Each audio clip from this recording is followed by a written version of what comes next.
You're back in with Northwestern Outdoors Radio, and I don't know about you, but September is one of my favorite months of the year, especially when it comes to hiking, because a lot of the crowds, they are gone. The forest is turning beautiful colors this time of year. The air is crisp, and it's just a glorious time to be out on the trail. Well, we've got some ideas about where you can go this month, courtesy of Anna Roth. She's with Washington Trails Association. Anna, welcome to the show.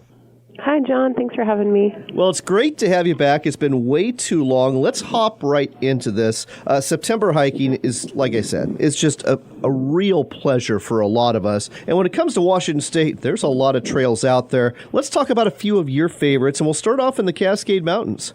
All right. That sounds great. Yeah, I am totally thrilled to be fall hiking. I always try to take my biggest vacation of the year around this time so I can get out in the woods and experience the cooler weather and the beautiful changing colors. If people are interested in finding somewhere to go hiking, I'm certainly going to give plenty of suggestions today, but I also will really encourage people to use our website, WTA.org. You can sort our hiking guide by features you want to see, and one of those features is fall foliage. So if you're interested in seeing colors, or if you're interested in finding ripe berries, you can sort our hiking guide or trip reports by that and find out where everything is going off right now. I have a confession to make, Anna. I use the WTA website all the time, mainly for trail conditions from other users that are filing reports. I had no idea you could search that way. What a great resource. And folks, you can find it too, WTA.org. But getting back to the Cascades, let's talk about where you like to hike this time of year. Yeah. So I recently had somebody tell me they had a really wonderful time on the Kelly Creek Trail. This is via the Martin Creek Trailhead. This is actually a trail that WTA helped build. It's on Highway 2, but it's really not very traffic. You don't see a ton of people going this way. This is a more forested trail, so this is where you're going to get the fall hiking that's foggy or cloudy or just like cool and in the forest. It's just a beautiful long hike. You can turn around whenever you like, but you really just amble through the woods and you've got a little bit of a view.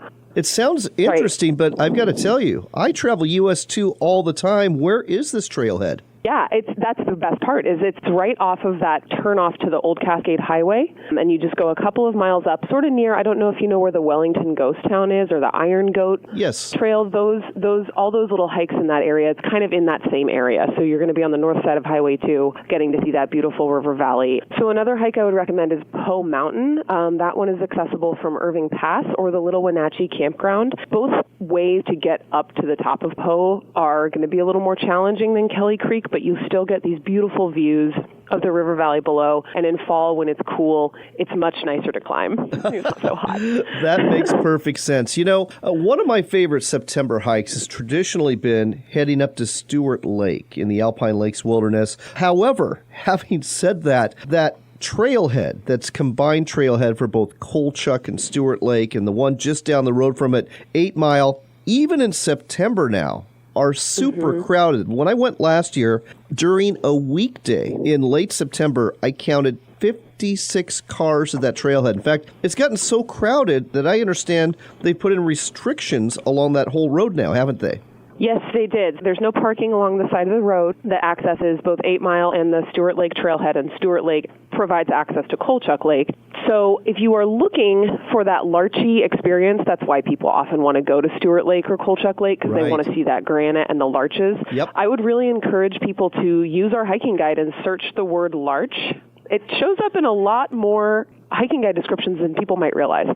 Huh. And if you sort by the region that you're of Washington you're interested in visiting, you know, if your distance parameters are like, I only want to go as far as the Stewart Lake Trailhead, you'll want to sort by the Central Cascades region. That'll kind of keep you in that same area of Washington. But if you're willing to go further afield, larches actually occur in a lot of places in Washington, and a little larch march is a great excuse to go discover a new part of Washington. There's actually, I think, quite a few over in eastern Washington, which is a little undiscovered fall hiking gem. Well, you're right. I mean, and here I thought I had to go to Larch Lake, find larches, but tell me about some of these northeast Washington hikes, especially ones with larches. Sure, yeah. So the northeast part of Washington, I think, has really remarkable landscape, especially in the fall, because you get the larches, but you also get that really stark, more open sort of prairie look sometimes, Right. not so much in the Colville, way up in the northeast, but a lot of it can be very, really striking in the fall. I would say you've got sort of your pick of the litter here.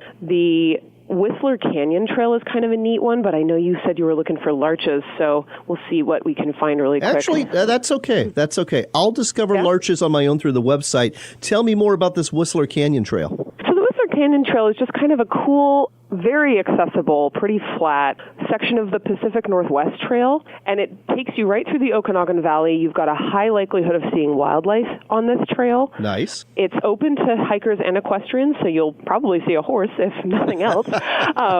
And it's pretty far up there. It's on 97 near Oroville, but it's this really remote, quiet part of Washington State. A lot of people like to take kids out there for, just like a quick out and back. And it's really got dramatic vistas.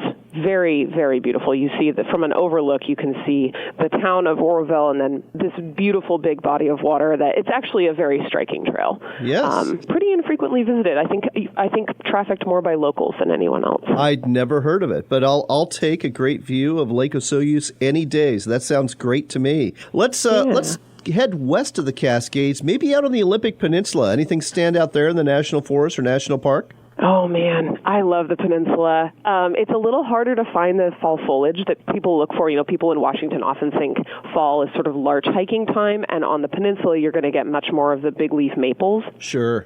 That's going to be more what you get, which actually is very striking fall color. It's really pretty.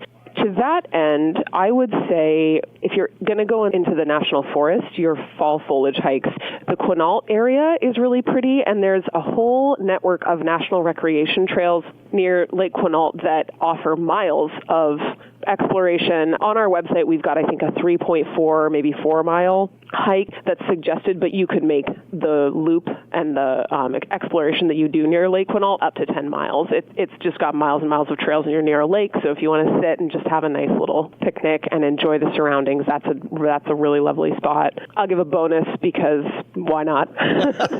Deer Ridge is a really beautiful one that, when it's clear, I will say this, because it's pretty forested, otherwise the views aren't super big until you get about 4 miles in, 3 miles in, but you start from a pretty low trailhead and you climb really steadily. So if your fall hiking involves a little bit of a workout too, if that's what you want, Deer Ridge is a good one for this. And you actually hike all the way to Deer Park, which is a beautiful high campground in the Olympic National Park. So the thing to note about Deer Ridge is you start in the forest and you end in the park. So if you're hiking with a dog, you do have to turn around before you get to the park boundary. But if you're not, you can hike all the way into the park, get a beautiful view. There's a little interpretive trail that you can walk up to from Deer Park Campground, and it's that striking, beautiful, clear fall air once you get to the top, and it's just gorgeous. Wow. Well, you've certainly given us some great ideas for fall hiking in the state of Washington. Folks, if you want to find out even more, go to WTA.org, do some research there, and also check out the mission of this organization that's dedicated to protecting and maintaining and advocating for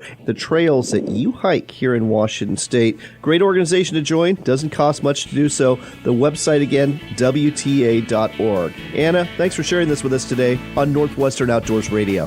Thank you, John. Have fun hiking out there and write a trip report.